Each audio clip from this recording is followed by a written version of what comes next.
আগামী নির্বাচনের পর্যন্ত সবাই 5 ওয়াক্ত নামাজ জামাতে পড়তে হবে। নির্বাচন পর্যন্ত এটা বলছে কিনা? এটাকে একটা বাদ দিয়ে দিছে যে আগামী নির্বাচন পর্যন্ত জামাতে নামাজ পড়বে, হলে তো দেওয়া দেবো। এটাকে বলা হয় ইসলামের নামে রাজনীতি।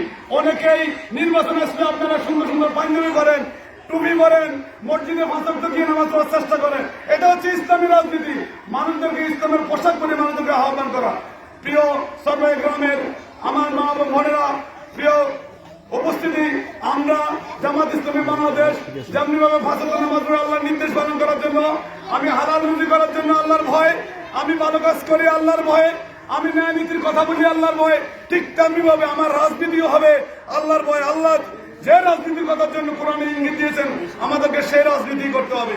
প্রিয় উপস্থিতি, আসুন আমরা ইসলামের নামে রাজনীতি, অনেকে বলে যে লা ইলাহা ইল্লাল্লাহ, কি বলে যে কল পর্যন্ত মাথা লাগাতেছি না, আমরা তো এরকম লাগাই না।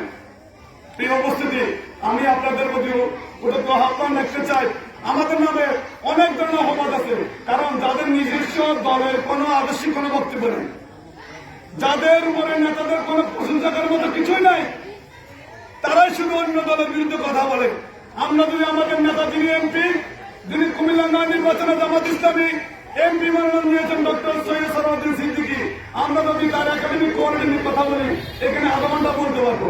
তার ন্যায় নীতি নিয়ে যদি কথা বলি আমরা আধা ঘন্টা বলতে পারবো।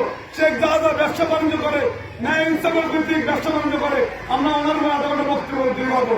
কিন্তু আমরা ব্যক্তি রাজনীতি করি না, ব্যক্তি মশলা করি না। প্রিয় উপস্থিতি, আসুন এই লাকসমে আমাদের ডক্টর সালাউদ্দিন সিদ্দিকী ভাইকে জামাত ইসলামী মনোনয়ন দিয়েছে।